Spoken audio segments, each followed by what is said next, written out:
From the pages of Wrestling Remembered comes Where Are They Now? Our own Jimmy Farrow. Even though Jimmy's missing in action from the show for the past couple months, his chair is just waiting for his return. Currently, Farrow is on break from the show and is soaking up the sun with his love in Florida. Ron Shaw. Last we saw Ron, he and Monty buried the hatchet on an episode of Monte and the Pharaoh. Since then, Ron was seen threatening to punch a director after not receiving a role on the senior edition of The Jersey Shore. Currently, he can be seen beating up drunks at his country club. John Cena Sr. John Cena Sr. quickly became a friend of the show during the Thursday Night Wars. Currently, Mr. Cena can be found making his world-famous hot sauce. Daniela Petro. Former co-host Daniela was terminated for breaking the code of conduct of Monte and the Pharaoh and has returned to a life of irrelevance and posting about Matt Riddle on X.com. That's all for this week. Make sure to check out Wrestling Remembered for your weekly dose of wrestling history.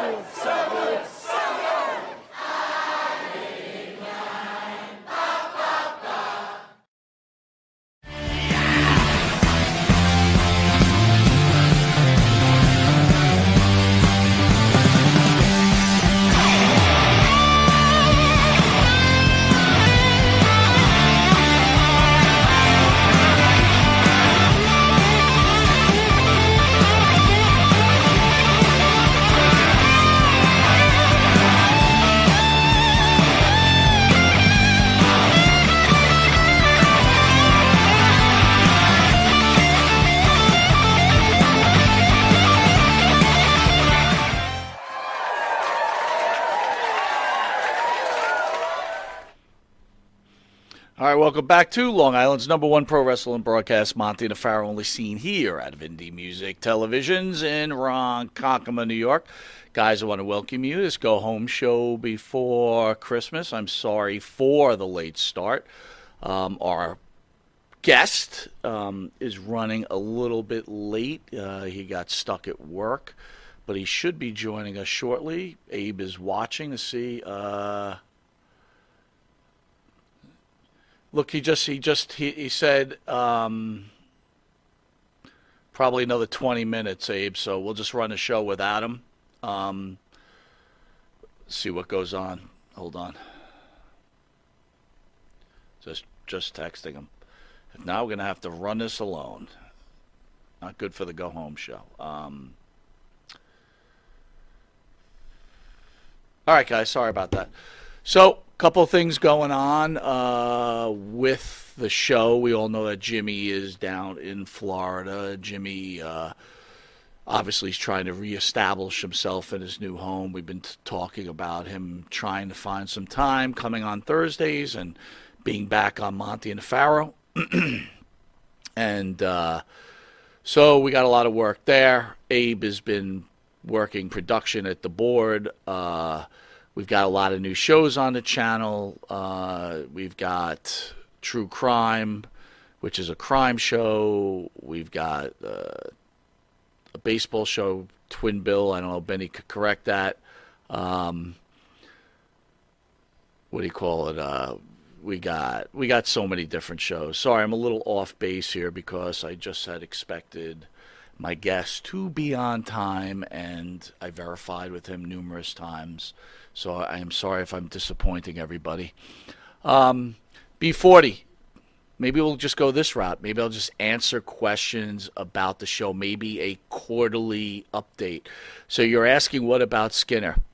Did he chicken out on Sunday? No. Skinner was all set to be in studio. And I personally decided that I was not going to do the show with him. My original plan was to interview him and then eventually ask him the questions about what his thought process was about the no show. And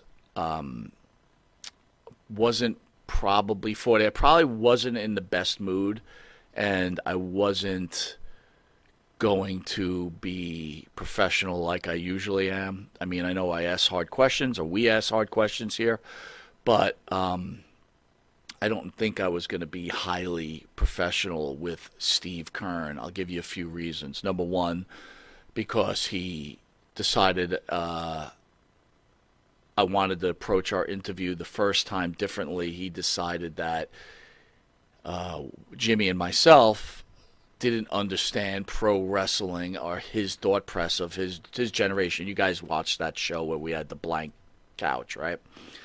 My other point was, I'll be 100% honest with you, Steve Kern, who I've heard a lot of not so great stories about, sits there and, preaches the word of God all the time on social media, whatever else he does. And, I just not a fan. Not a fan. Just I don't appreciate unprofessionalism in the recent weeks of doing this show. The unprofessionalism I've seen recently has been utterly ridiculous, right? We could start with when Jimmy left the show.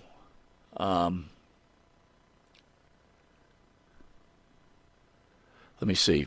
B40 said, Kern, respect, he was over for 2 weeks in Pensacola in 82. Too funny.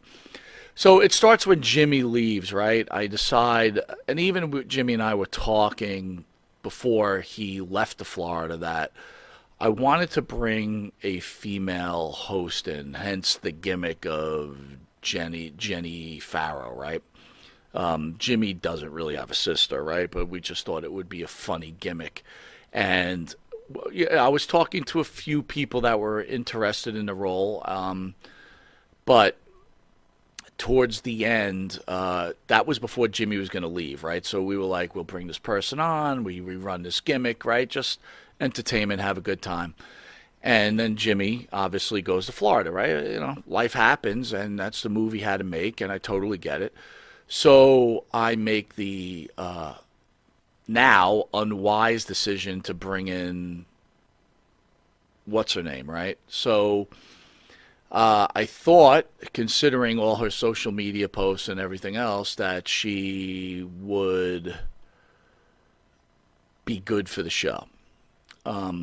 Jimmy reached out to me, and he wasn't happy with that choice, right? And a few of you people have reached out to me and said they didn't like her either, right? But when I get my head stuck on something, I think I can manage it through, and I thought that would definitely be the case. But obviously, I was wrong, which is purely represented on the weekend then when that person came up here to New York. It was probably, I got to tell you, one of the worst weekends in my most recent life I've ever had. I mean, it was a living torture from the minute that plane landed until the minute that plane left New York. So,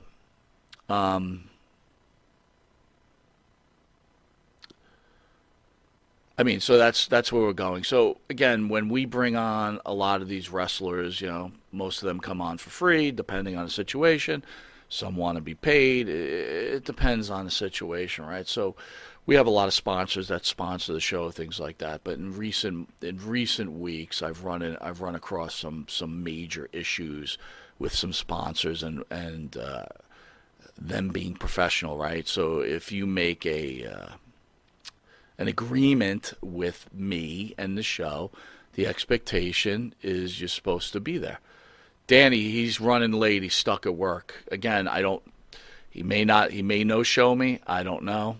I mean, I confirmed with him Tuesday, Wednesday, and then I confirmed with him today, and then he said he was stuck at work and he'd be a half an hour late, so we pushed the show a half an hour. Now he's telling me he's running behind again. So hopefully he comes on. If not, we'll do the best we can to entertain. I would expect out of this show I would give you guys more going into Christmas. I wanted you guys to have something to sink your teeth into before you have a wonderful Christmas with your family. So, hence we talked about that. We've discussed the return of Jimmy. The one, what a day wants to be interviewed instead. Joe, yeah, that'd be great.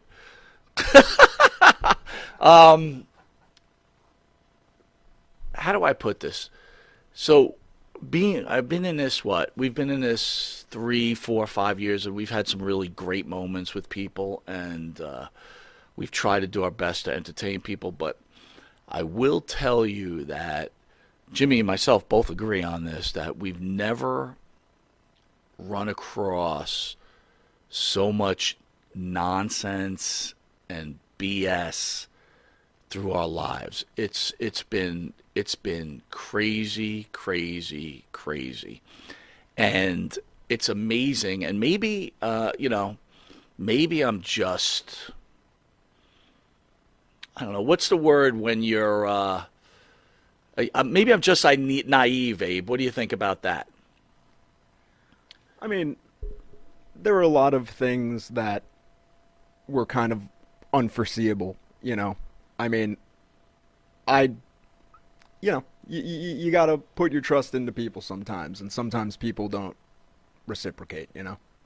But you see, here's the funny thing, and we were just we had the question under 30, right?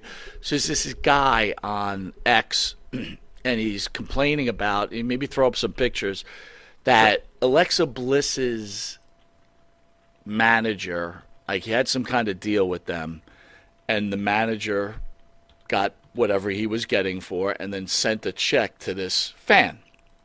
And then the check was a completely fake check. Now, you could be naive, right? That's naive, right? You're in your basement, whatever you do, and if you think at any point that you have the business sense, or Alexa Bliss is actually going to reach out to you and do business with you because you're just so hot and she just wants this young man in her life.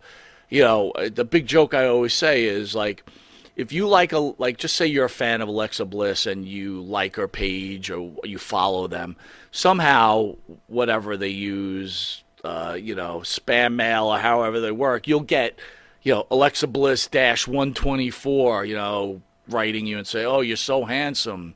What's your name? I'm so glad you're my fan, and blah, blah, blah. So this dude, whatever deal he does, he gets a fake check. I mean, in that point, I kind of get it, right? Like, you're an idiot. Like, you're an idiot to even fall for that. I mean, even in this podcasting thing, you've got people that reach out to you, right? And they say to you, oh, I can help your show, I can do all this, and I can get you more views, organic views, and everything else. Oh, what's the cost? Oh, it's only costs you $350 a month. And, I can only imagine all the hungry podcasters, forget about the wrestling podcasters, but just the hungry podcasters out there that just fall into that bait alone, right? And the reality of it is, if anyone doesn't understand this, right, there's obviously something called bots, right? You can buy bots, and bots will get you views, and then I guess if you have a whole bunch of views, people think you're something special. At least that's the idea behind it.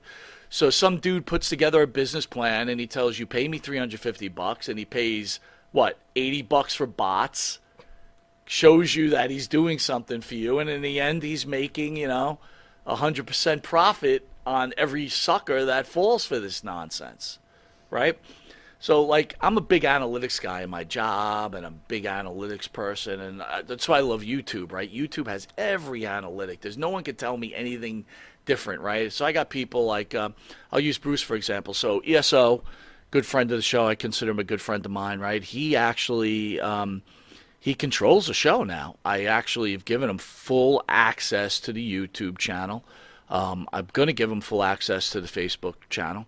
But he asks me questions all the time, right? And, Bruce is kind of new to it, and he kind of asks questions that newbies ask, right? Like, why isn't this happening or why isn't that happening, right? And there's so much involved in this, and the bottom line is that if you're trying to build something, again, wasn't Jimmy's real job. It's not my real job. It was these two old guys who liked wrestling and decided to do a show for shits and giggles, and then people started watching, and we enjoyed it, right? But in order to that, you have to keep reinvesting the money you make, right? You can't take the money and put it in your pocket, right? So, like, this is a real television studio I'm in right now. So the one thing we didn't want to do was do like everybody else does, right? Either just do audio or sit at your computer and talk to someone. Anyone could do that, right? And you know what? Some people do well at it, right? Like, again, I'm not a fan of Dutch Mantel. I'm just not. I don't find him entertaining. I know I'm not in the percentage that does, right? A lot of people like him, obviously. So obviously the kid from England, right? He does that thing on a computer with Dutch Mantel. They record it. He probably cuts out all the garbage in there, right? So it's not live broadcasting, right? So and it makes sense, and he probably does pretty well for himself because he wouldn't be doing it. And Dutch Mantel ain't doing that for free, man. Okay, understand this. Dutch Mantel is not going on to YouTube for free, okay? So there must be some kind of payment agreement, and the kid from England must be making enough money that he's able to support himself. And from what I understand, he is married, right, from talking to the wrestlers who've been on the show. So he's paying Dutch Mantel, and he's probably making enough money off that, right? I mean, Christ almighty, anytime that dude posts a video, there's 50,000 views on it. So, if the retention time is enough, the kid's making money. That's just the way this whole thing works. So we've had the honor to have a lot of these wrestlers in the studio that have entertained us all for a very, very long time, and it's been fun. Some of them I consider friends, but I want you guys to understand this too, is that they're not your friend, right? It's like we talk on the phone. I could tell you, there's 10 wrestlers I may talk on the phone to or speak on the phone to regularly, every week at least, right? It's not me calling them, right? It's either them calling me. But they're not your friend, right? There's an end game to this. There's always an end game. They're always working. They're always working. They're always working. So when someone thinks that, these guys are your friends, they're not. They've been brought up in an industry where they've been taught to take every single penny from every fan. This is fact. Okay, this is not make-believe. If anyone wants to tell you anything different, it's what it is. So it's funny, when you talk about Marati, for example, me and Jimmy personally were not big fans of his in the beginning, meaning that we just didn't think he was a good person, right? And again, newbie, we were new, pretty much babes in the woods.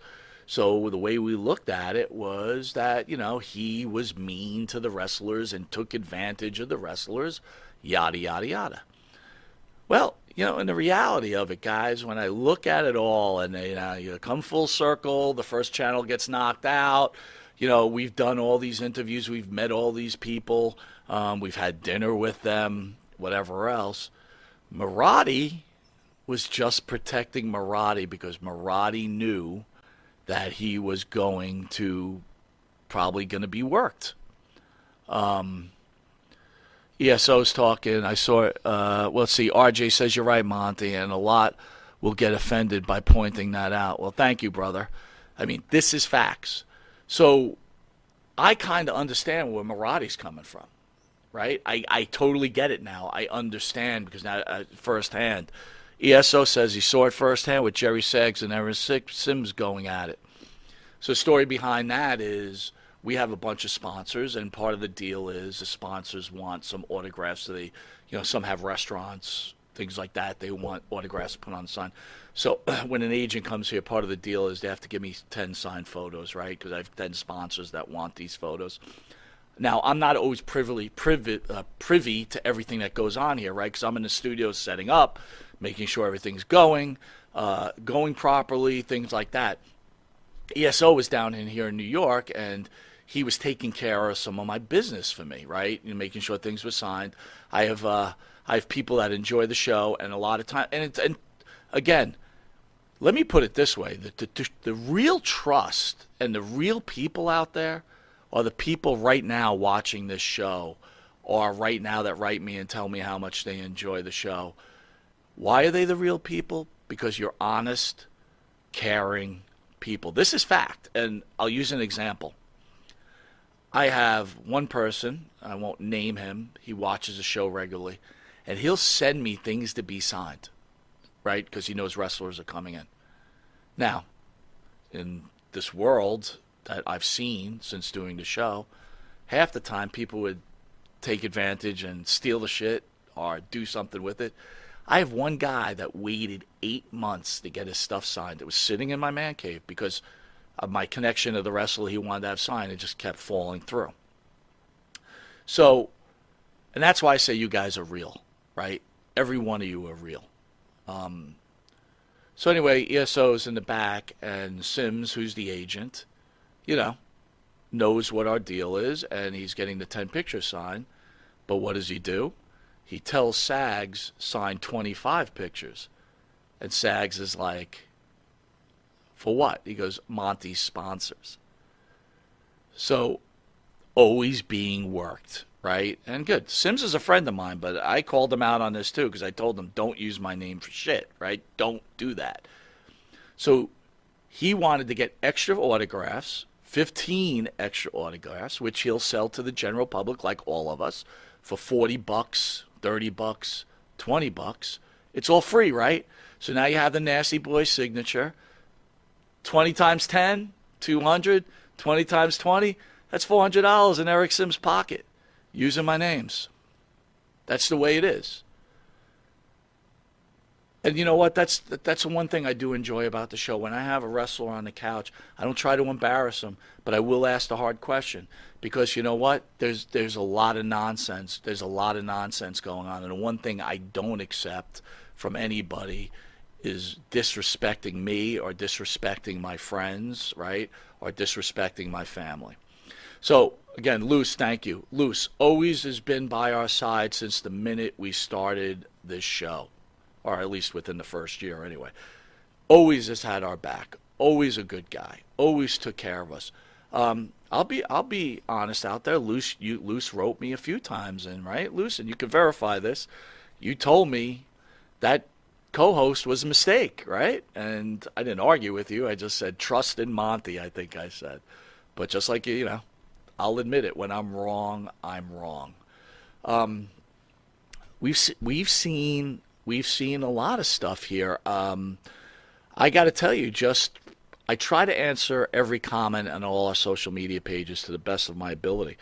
And like one example, some of the things that are said about the wrestlers alone is rough, right? It's okay to not like someone, disagree, but some of the things people say about, I use Terry Reynolds, for example. I have a very soft spot for Terry Reynolds. She came here in the studio. She was really, to me, was a very nice person. Again, I don't know what issues she has or whatever else. I'm not privy to that. I don't know that. All I know is the person I met in the studio, and she was a very nice, seemed very caring person. And, clearly we've discussed this with her relationship with New Jack. And, again, there's always two stories to everything that goes on here in life, right? With us, with the show, whatever else goes on. And the way people tear apart Terry Reynolds on social media, it's like, I just don't get it. I don't get it at all. I mean, here you go, two people get in a relationship. Obviously, there's intimacy in those relationships. And I'm sorry, whatever problems Terry had or whatever else with New Jack, I don't think at any point, and I mean this, that he should have been revealing what was going on sexually in the bedroom with them. That with those videos I saw, I just didn't make any sense to me whatsoever. It's like, how would you want to tear someone down like that and humiliate them?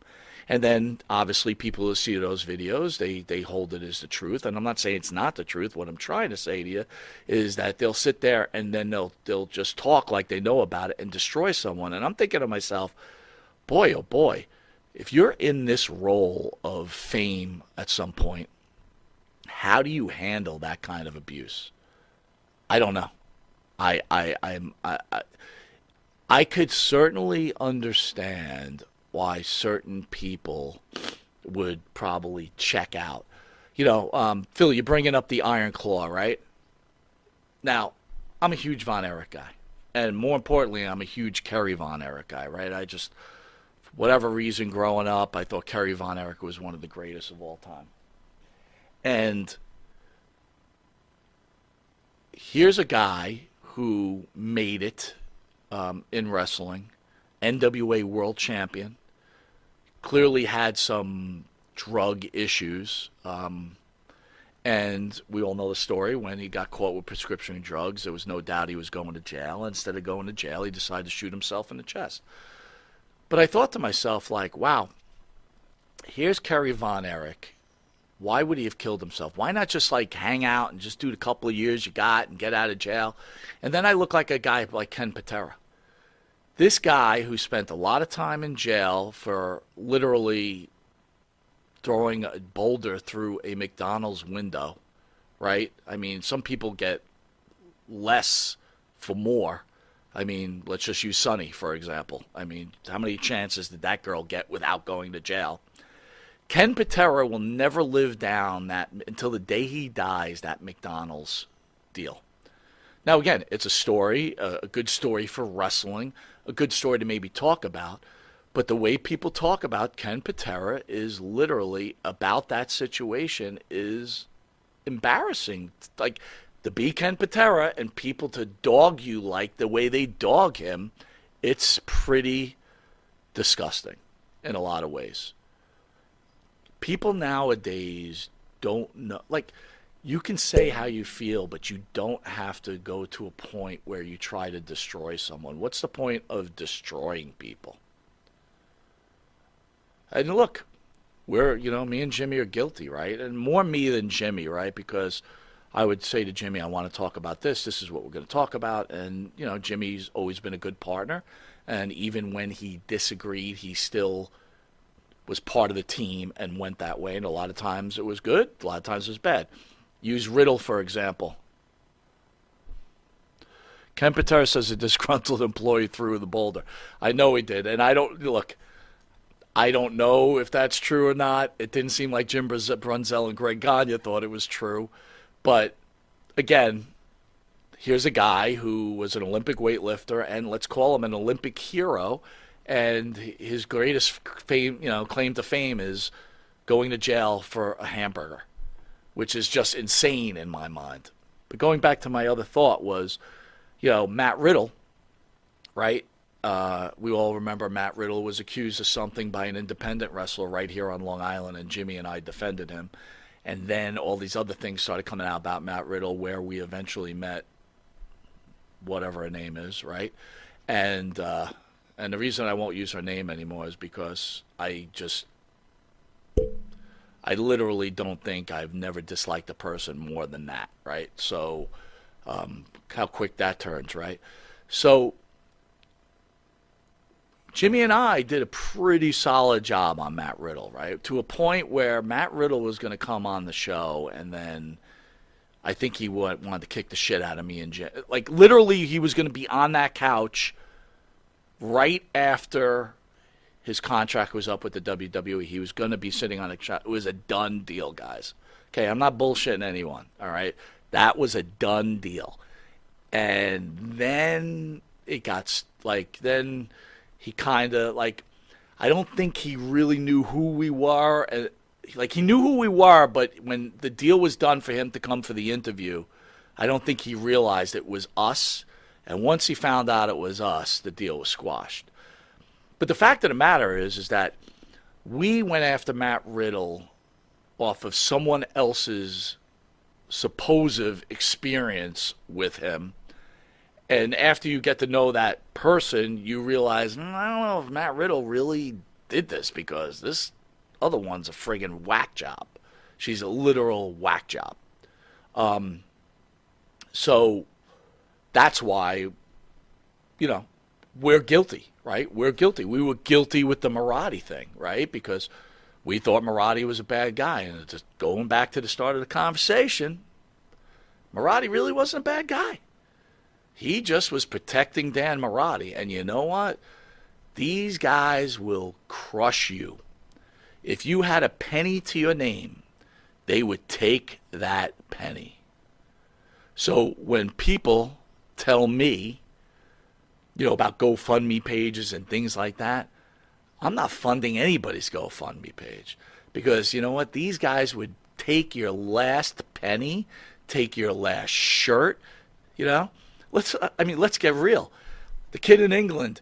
If Dutch Mantel, all of a sudden the kid from England got on a bad streak and he didn't have any money, you think Dutch Mantel would still do the show with him because they're friends? Dutch Mantel would be gone in 10 seconds and wouldn't know the dude's name anymore. Let's get real here. Let's just get real. Seriously. Right? I said it with King Kalua, right? With Marty Jannetty. Marty's been a good guy, right? I talk to him all the time. He's a good guy. But Marty's about Marty too. It's just the way they are, man, and I'm just not feeling it. All right, guys, I'm going to check on our guest, see what he's looking like. Let's see what's going on here. Yeah, I still see no. You want to bounce ESO in? He wants to jump on the show. Yeah, I'll send him an email right ESO now. is going to join me for a few, and then we'll see if Justin Credible gets on. I know you guys are waiting for him, so. Finish the fight with Marty. I don't want you guys to get me wrong. Just because I said they'll take you for the last dime doesn't mean that somewhere in there isn't a good person. I think somewhere along the line, they've been trained. And this is how look, when they call you a mark, and I've learned this, so I'm not trying to be an expert here, they learn that from the circus. B40, saw a recent podcast, some promoter had a nightmare week. Well, B40, that was my hope to discuss that today. It is in the script. So if Justin joins us, you'll get to hear it live and in person. I promise you. Okay? Because that will be one of the questions. RJ, Marty's living the old party life. Lucky he's still around. Look, again, that's the other thing, too. I don't judge people on the lives they live, right? I was listening to Dan and Benny. He had one of my good friends, one of the real good guys, Rick Allen, on the show. Now, that's a good guy, okay? That's an honest guy. That's a good guy. But Rick Allen, even though he was a very famous wrestler at the time, he's not one of them. He's not one of those wrestlers. He's just not. But Rick was on Dan and Benny in the Ring, and Rick had said that, he doesn't blame anybody for the life they live. It's just not something that he would condone. So, Marty's had a blessed life, right? He's had a lot of money. He's had a good time. He's got a bunch of good wrestling friends. Got a little drinking going on. They enjoy themselves. Nothing wrong with that. Nothing wrong with that at all. Again, all I'm saying is it doesn't make them bad people. It just makes them... Am I contradicting myself here, Abe? Because I feel like I'm contradicting myself. I don't want to say they're bad people. I'm just going to say that understand the beast that you're playing with. Yeah. No, I think that makes total sense. I mean, you can never really tell when someone's going to be a bad person. I mean, you can't always tell when someone's going to be a bad person, right? You know? But that's what I mean. I don't want to say they're bad people. Look, again, if you rape someone, you hurt someone. Yeah, that's more objective. That's bad. Yeah. Okay? If you go out of your way to destroy someone's career, that's a bad person, right? Yeah. Because now you're vindictive, right? On a lower level, if you take people's money and they're willing to let you take their money, it's bad because maybe morally you should be like, hey, I shouldn't take this dude's money or this girl's money. But I guess it's part of the game. I mean, that's definitely a way to look at it, but I think, if the way you make money is off the backs of other people that are actually working hard, it's all how you judge it, right? Like, I look at those people and I don't, those people are scumbags, They don't want to work. You're the one who's working, so, Yeah, that's a good point. You know what? It isn't the right way to act. And then again, here's the other thing, too. It's like, I was a wrestler back in 1970. Yeah, I sold out Madison Square Garden, right? It's 2023.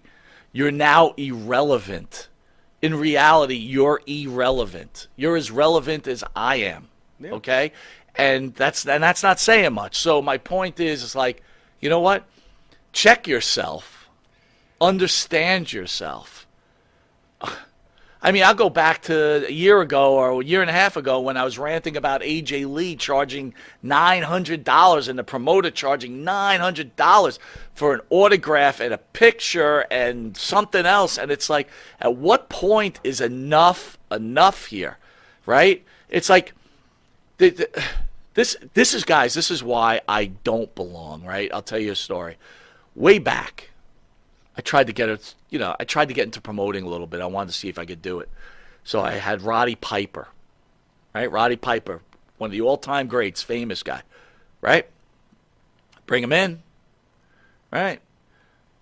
Decent price, I think. I literally think I was charging $20 for an autograph and a picture, right? Which is, in today's day and age, Roddy Piper would have been getting $100, $120. But here's the thing. People are online. And the line, guys, the line is long, man. It's deep. It's long and it's deep. And there's literal people coming up to me with their family. And the dude's got a crumpled $5 bill in his hand. And he's like, he's my hero. I'm not working. I can't afford it. I brought my family here just to meet Roddy Piper. And I'll be honest with you. Let the guy keep it. I don't know if I took the $5 or let him keep the $5. But I let him go meet Roddy Piper. Yeah. Now, with respect to Eric Sims, there's no way in a million years Eric Sims would let this guy go meet Roddy Piper. Okay? I mean, that's a fact. All right? So that's when I realized I wasn't meant for the promoting business, right? Because I realized, you know what? I don't have the heart. Like, I'm going to see a guy who idolizes someone, and he has his one opportunity to meet this guy, and I'm going to be the guy that stops that from happening. That's karma, man, right? But it's funny to me because I look at these things, and it seems like the guys that are the good guys are the guys that get screwed over in the end. Like, if you're just not a nasty son of a bitch, you're not going to win this fight. That seems to be how it goes, It seems to be the most, cutthroat people somehow end up on the top, And it's good to be a good person, but I guess sometimes it just doesn't pay well, Hey, Sims just chimed in. He just put nope. At least one thing about Sims is he's honest, and that's why I like him, right? I do like Eric Sims a lot. He's honest. But I got to tell you, when he's on his deathbed, I don't know if this will happen, but he's going to think about all the things that he might have done, and he's going to, oh, there's my boy. He could chime in. I know he's a big Sims fan. But, hey, so thanks for joining, bro. Hey, what's going on there? All right, man. So back to that, Abe, is I love Sim's honesty, but Sims worships the almighty dollar. Yeah, and that is not as fulfilling as some people make it seem. You know what I mean? Well, again, if you're winning, right? Maybe that's all that matters. I don't know. What says never trust an ECW ever when it comes to the business? Well, you might be right. So, Bruce, I'm waiting on Just Incredible. Did you watch Just Incredible growing up?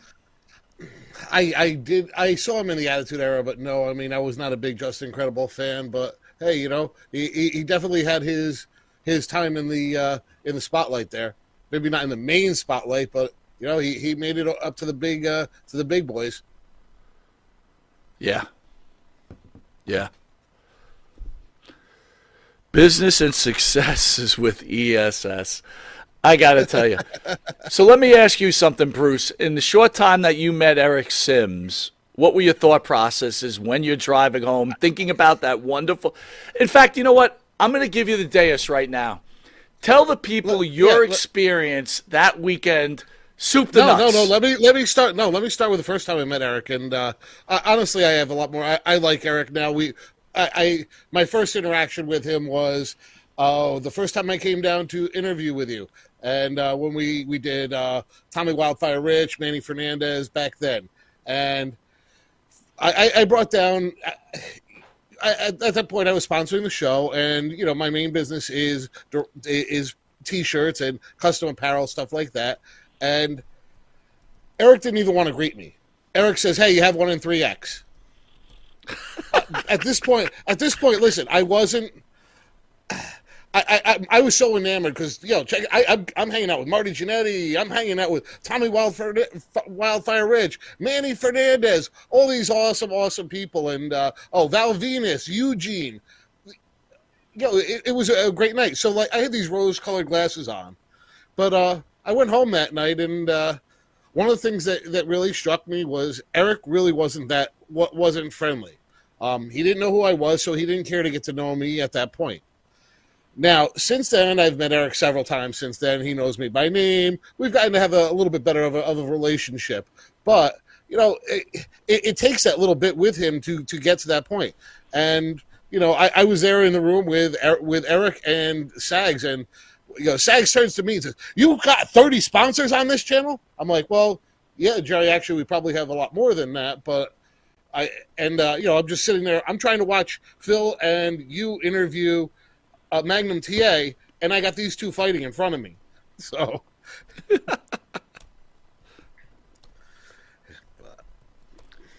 lost your sound. Yeah, that was. You lost sound? Now you're back. Okay, good. Okay, sorry. Yeah, I'm sorry about that, but no, that was my first interaction with that's been my interactions, and then here was the part that So Eric and I are now sitting there in the green room. It's just me and him, and we get to actually have a real conversation. And he's a good dude. But you know what? You got the agent Eric, and then you have the real Eric. And I think they're kind of two different people there. That's a good analysis, Eric. There are two different Erics for sure. I've seen both sides of them, right? So I can't disagree with that at all. How about your experiences with Tony Atlas? Well, I have to say, as a kid, Tony was awesome. First time I met Tony, I was probably 9 years old. He was gracious to the kids. Second time I met him, he had come out of the gym. He was in Newburgh, New York. Again, really cool dude. Talked to me for a few minutes. I wasn't asking for autographs or anything, so it was just a conversation. He happened to be literally staying in the city. He must have had a friend that lived in the condos that I lived in at that point, because he was staying in that development there. And then there was the past weekend or the few weekends ago at the big show in New York, and honestly, he was a totally different person. he was pleasant. Honestly, I had a friend of mine down there with me, awesome to my friend. But to me, he was kind of a little bit of a dick. I was a little bit surprised. He thought that I was trying to screw you over by working with Eric. So Which, I have which, no okay, I can idea. appreciate that, right? So that was okay with me. When you told me that story, I was like, all right, I understand. That, at least he was protecting my interest. You know what I mean? No, I get it, but it just was a little strange. I mean, I met him that morning, and we were all hanging out, whatever. There was no problems up until later in the day, but and then at one point he kind of tried to work me a little bit in the green room, and I wasn't having it, so we had a little, not an argument, but I put him not put him in his place, but I'm watching you guys interview in a room over, but at the same time, here's the reality. I still have other shit going on. I got something on my phone. I needed to look something up, so I went on my iPad. I needed to do something. Tony and Jerry Sags are, I don't know, are 5 feet away from me. I go on my, I turn it off on my iPad. Tony turns around, starts yelling at me. What are you doing that for? I'm watching that. You're not watching this. You're arguing with this guy over here. Stop trying to work me. You're just trying to get attention from me at this point. I don't even get I it. got Phil in the house, but I'll tell you a quick story. Then I'm going Awesome. to go to Phil. Early on, we had Tony Atlas for an interview, and Jimmy used to do a segment called 5 Minutes with the Pharaoh. And, Jimmy's very good. He's very artistic, and he does really good comedy skits, etc. So we're done with the interview with Atlas. Fantastic interview. Literally an hour and a half with Atlas. Interviewing him. He goes in the green room, Atlas, and Jimmy follows him and say, Jimmy, Tony, can I shoot a 5 minutes with the Pharaoh with you? I believe Sims might have been the agent at the time. And Atlas says to him, who's this guy? Get him the fuck out of here. Who are you? And Jimmy was literally crushed. Because Atlas was a hero of his, and the way Tony dressed him down, I remember Jimmy was crushed for like a month. And that's my whole point of the start of this conversation, since I'm right now just incredibleless, discuss my real experiences and what I really feel. And who better also to discuss their experiences? Phil, I know you've had many, and I'm not leading you. Give us a story, brother. First we'll cover Mr. Sims, whom I had the opportunity to meet down in Long Island, a month and a half ago. And actually, Bruce was right next to me when I met Eric. Bruce, do you remember the situation? We were at the table. No. You don't remember? No, I don't. I'll describe it. Tony Atlas was busy signing the glossy pictures, and Mr. Sims comes up to me like Mr. Burns coming up to Homer Simpson, never remembering with all the personality. Yeah, Eric is a little bossy. Hey, separate those pictures. Make sure they don't smudge anything. Do you work for them? I said, well, yeah, kinda, but I'm not kind of working here right now. And then I think he turned to you and he snapped at you and said, come on, man, separate those pictures. You're going to smudge everything up. So, To give him credit, honestly, when you're using those sharp, I learned that day, had no idea beforehand, and I'm there helping out. I mean, Eric did give me the way you have to stack them so they don't smudge, because the Sharpie takes a little bit of time. But at the same time, no, Eric was a dick about that. I'd say he's probably a great businessman, but he's learning the human interaction thing, I think. But I think he seems like a good guy at heart, though, I have to say. It's a unique approach, I think, to situations. You just overlook the rough edges. Here's the thing, and I'll defend Sims here because I do like Sims a lot. Oh, yeah. He is an agent like Marathi was. So I know deep in Sims's heart, he knows that he can't let the guys that we spoke about earlier run roughshod over him because he was a wrestling fan. Because he knows in the end result then he's going to lose money and he's going to be taken advantage of. So I kind of get the reason he acts that way. When he was... when he was telling me, hey, you don't want that to smudge. Hey, that one's got a smudge on it. You know what? You just cost him $10. It makes sense. Yeah. No, I get that. It just the way the people skills thing, you know, Yeah, like he's definitely challenged on that. Yeah, that's but why I again, say, we're I all mean, blessed and cursed in different ways, you know. And Tony is an interesting character too. You know, if you've ever talked to Tony, you know, um, Well, Phil, it can be let a me balance. stop you right there. Here's my question. Okay. Who was right and who was wrong in the Marathi Atlas fight?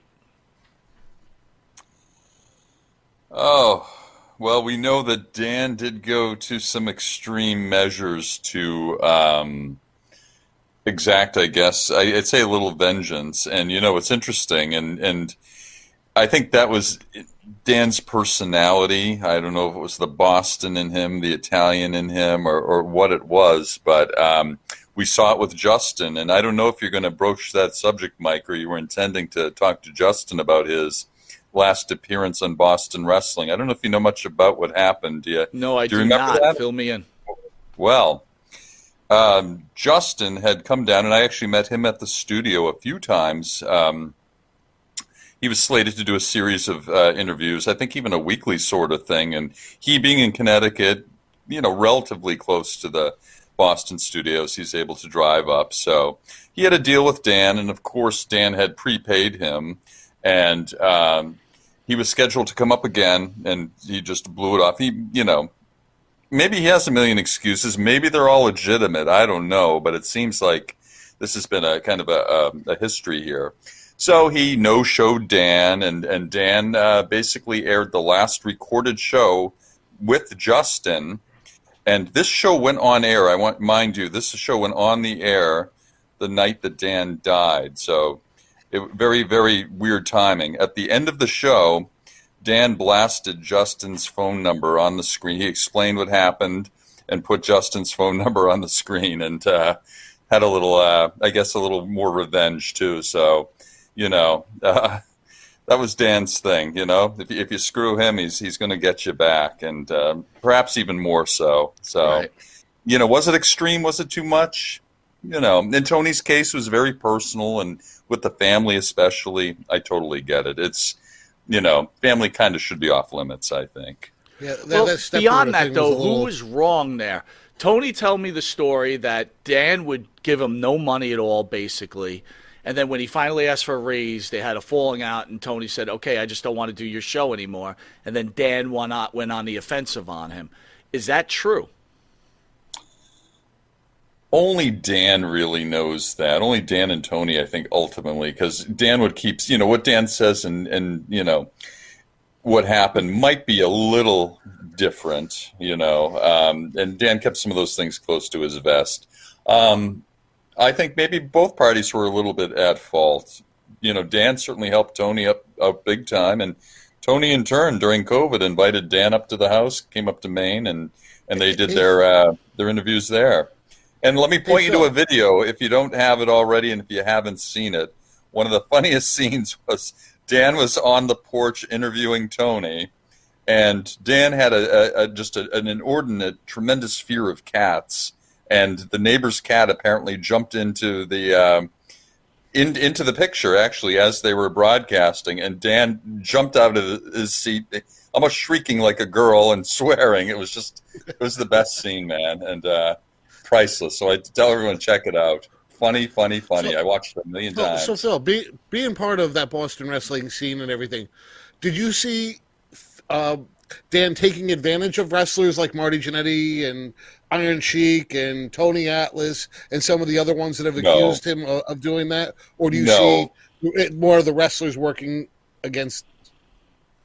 You know, it could be a leverage thing too. I mean, you know, and the rest was, you know, they'll jump around from one person, one podcast, one interview to the next program, and they might be using this as leverage to command a higher price. And you know, everything's a negotiation. And you know, even though you might settle on the terms and go through with the service, go through with the interview and everything else, maybe in hindsight they question themselves. Maybe they could have gotten a little more, and you know, so I think sometimes some resentment might build and might take the form of you know, statements like that. So I don't know, man. The wrestlers are the workers ultimately, you know. And, well, let me ask you the question to both of you. Both of you growing up lifelong wrestling fans, and then finally, not saying you got behind the curtain, but close enough, did the experiences ruin everything that you imagined? I don't think so. Go ahead, Bruce. I will say, Tony Atlas, this past time I met him as an adult for the first time. I mean, I met him as an adult in my early or late teens, early 20s, but that was a little disappointing just to see kind of the other side of the veil. I'm not disappointed in meeting. I've gotten to meet some amazing people in the last couple of years, but overall, there's definitely a different side to things when you realize how much these guys do try to work everybody, especially the ones that didn't necessarily get to the top of the cards and that are came out of the 80s and the 90s and are now just doing the autograph circuit to make a living and stay alive. That's where I think it's a little disappointing. But Yeah, and I think I do have some sympathy considering. I mean, we also get to see how hobbled some of these guys are. I mean, how difficult it is for some of them to even move now. So I think with that comes some sympathy, some understanding, and maybe why they act the way they do. It's interesting, and Marty in person is really kind of the same Marty we see on screen. I would say for the most part.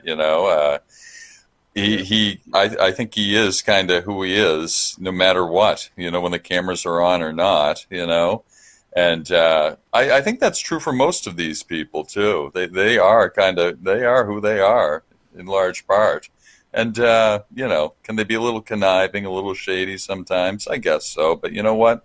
That might just be a product of what they've been exposed to and what they felt on their end. So, I think being a wrestler is. I think part of it's now.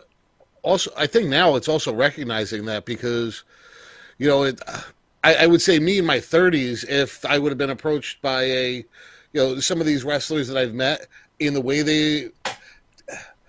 you have to just treat them as human, or as soon as they pull the bullshit out, you cut the crap right away, because they will work you. They're gonna try and work you. They're gonna try and get over on you, and that's the sad part about it.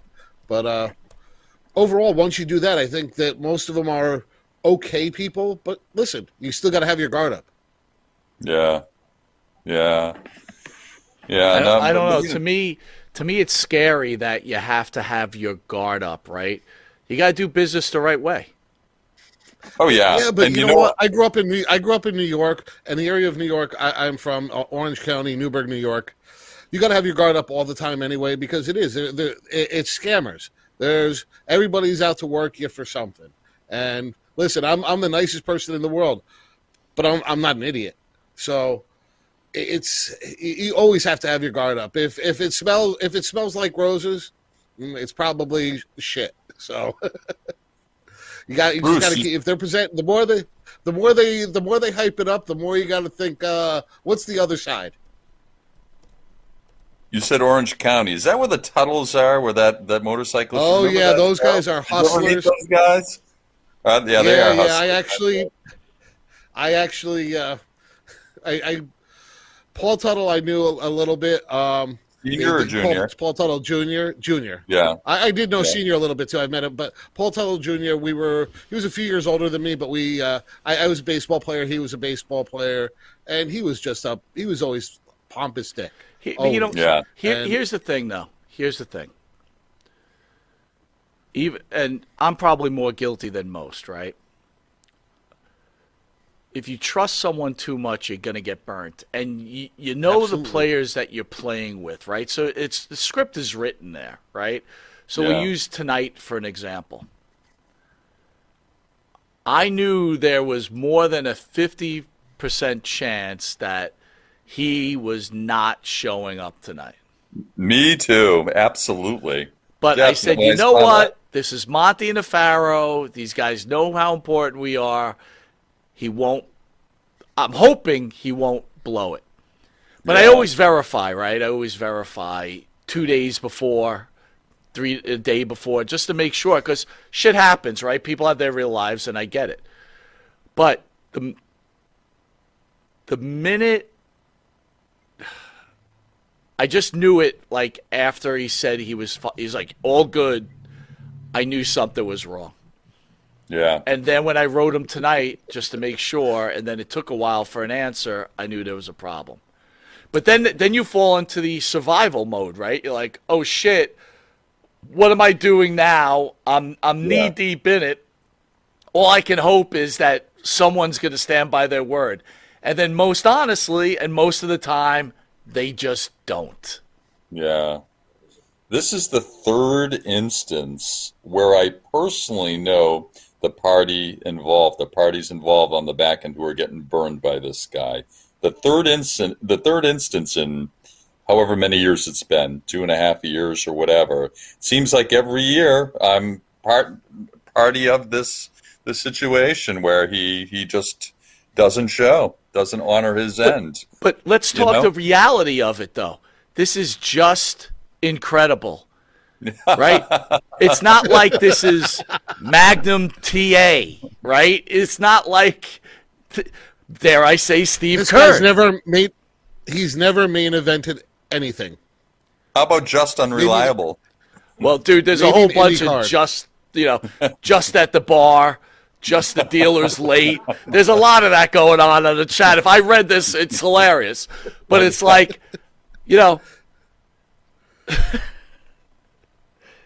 I was actually going to do the show based on protecting him against the promoter that did the whole thing on Hannibal's, that guy, Wow. right? I was actually going to, protect him, be like, hey.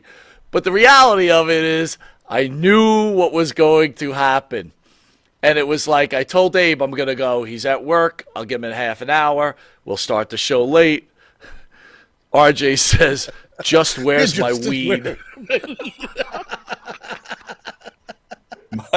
Mike, if you can get a hold of this guy that talked to Hannibal, I'll get a hold of Jim Burgoyne from Lucky Pro, and we'll get Gary McKinstry on to connect with Dan on the other side, and we'll all talk about our experiences. I think that would be a great Gary's a hero of mine, so as we know. Me too. Yeah, yeah. But again, listen, everybody hung in there, you guys came on. It was good. You know what? A good discussion. I don't want to come off as being a hater. I don't want to come off as being not humbled by my experience on this show. But the reality of it is I'm a realist. And, I will tell you most of the time I'm disappointed by, for whatever reason. Now, there's some great guys out there. There's Tito Santana, right? Stand-up guy. Incredible human being. Maven. Stand-up guy. Good guy. Yeah. But then you got the Wolfie D's of the world, right? Like, hey, I want to be on your channel. I'm going to do a video. Okay, listen, if I sell a sponsor for your show, that means you have to stay on for the year, right? Because they're paying for it. This is real business, right? They're paying for it. The minute he got that money, he was done. Went to 7-Eleven, got his beer, or whatever the fuck else he does, and he was done. This is the way these guys are. And it's like, it amazes me that they even get supported at this point. Legitimately. And I'll call it like it is because I've seen it all. I've seen how they all act and what they do and how they act. You know what I'm saying? You know who's a good guy? Jamie Dundee is a good guy. So, Phil, you were down there with me at the big event. Yeah. How many wrestlers were there promoting themselves, and how short were those lines? Because they've alienated everybody else. Yeah. Good number. There were people. There were a lot. I mean, I'm not going to drop any names, but there might have been somebody with no chin that had absolutely nobody there. I went by his spot. Yeah. I didn't. Yeah. Not a single soul. What's the point, though? What's your point? Well, it's just it kind of shows they've kind of, they haven't, they've gotten themselves to that point where they're not. You didn't have a spot, you didn't have an agent bringing them in. You had nobody else bringing them in, and then they made no money on it. They made themselves a little bit on the irrelevant side. Okay, so I want to be fair here, and I'm not trying to discredit you, Bruce, but let's be honest here. They had Rhea Ripley, the Bella Twins, Mandy Rose. I mean, listen? Mr. Goes Chin back. Hold on, let me get my right point. on... It goes back to the original conversation. You were a famous wrestler in the 80s. It is now 2023. You are now irrelevant. You're not relevant anymore. Who's relevant? Rhea Ripley, the Bella Twins. God, I can't believe I'm saying this. Mandy. Hook. You know what I mean? It's like you're irrelevant. So the only point I would say to your point is then stop working people so much. Yeah. Honesty goes far. It can go far. Did you see? Have you seen the lineup for that next big event that they've got going? RVD's going to be there again, isn't he? Well, they've got Stacy Keibler, Tori Wilson, Kurt Angle. Yes. They've got Francine. They've got a lot of women this time, and they haven't even announced the big headliners. Yeah, yet, but you see the ones you just named there? There'll be absolutely no lines for them either when the WWE, they bring in their talent, right? So who knows? They're going to bring in Becky Lynch and Seth Rollins? Game over. All those people you named, there ain't no one signing up for them. Well, maybe they should keep the playing field level and not have these. Have it focus on stars of the 90s, stars of the 80s. Sim says MJF is coming in. But again, that's the problem. Whoever's promoting that event is crushing everything else. They're making... Again, if people keep getting tables, it doesn't matter to them, right? They're fine with it. I don't they got MJF there. I don't know if MJF is going to draw a ton. Like, I guess he will. I don't know. Well, here's the reality. If you look at it, I don't even think the tables matter at that point. All of us are just extra because they're probably making enough off of all those headliners coming in that we don't even matter. Yeah, that's the point. Absolutely. I agree 100%. But, going back to the original fact is, like, just incredible. It's like, really, dude? You can't make your commitment? That might be his new gimmick, being a no-show. He could parlay that into a new act. Maybe we'll see him on TV. What's his new name? Or not see him on Just TV. Invisible? Yeah. I don't know. Wait, that's copyright infringement. You can't see me. Yeah, that's right. That's right. That's right. You can't find any jorts that fit him anymore. Sims is right. Sims is saying no money for the little guy. There is no money for the little guy. Not for those events. Not for those events. All right, anyway, I want to thank you guys for joining me. I'm sorry, guys, if you were waiting for Just Incredible. I'll check my messages one more time. I doubt there's anything here, but we'll check. I'm sure many people have his number now. Give him a call. Yeah. Well, nothing from Just Incredible, so I guess he's just out of luck. Anyway, I want to thank you guys. I want to wish everybody a Merry Christmas out there. And Phil, Bruce, I much appreciate you guys, what you've done for the channel and the Monte The Pharaoh show. And I really do appreciate that. I want to tell you all, love you. And we'll talk soon. We love you, man. Thanks. All right, brother. God bless guys. the Monte family. All righty. Love you, Pharaoh, too.